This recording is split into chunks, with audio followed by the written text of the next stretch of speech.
ভোটের মুখে বিজেপি পার্টিকে বিরাট বড় ধাক্কা দিল বিজেপি নেতা দিলীপ ঘোষ নিজেই। বিধানসভা ভোটের মুখে দিলীপ ঘোষ মুখ ফসকে যে সত্য কথা স্বীকার করে ফেলেছে, তাতেই এই বিধানসভা ভোটে বিজেপি পার্টি পুরোপুরি মুখ থুবড়ে পড়ল।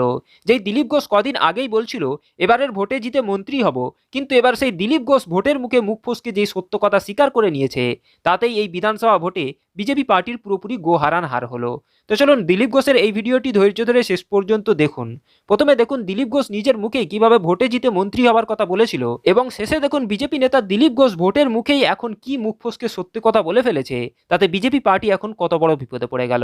পরিবর্তন তো এমনিতেই হবে, কিন্তু আমরা একটু তাড়াতাড়ি চাইছি। আপনারা অনেকে বলতে পারেন, হ্যাঁ আপনার বোধহয় আর বাইরে থাকতে ভালো লাগছে না, মন্ত্রী হতে চাইছেন। নিশ্চয়ই মন্ত্রী হব, মন্ত্রী তো হতেই হবে, নাহলে আপনাদেরকে সুবিধা দেবো কি করে? গরিব মানুষের জীবনের পরিবর্তন কি করে করবো? অনেকে বুঝতে পারেন দিলীপ ঘোষ কি চায়, এখন দিলীপ ঘোষকে বুঝতে সময় লাগবে। আমি মানুষের জীবনের পরিবর্তন করব। দিলীপ ঘোষ মন্ত্রী হতে কেন, বুথ সভাপতি হতেও আসেনি, পরিবর্তন করতে এসছে।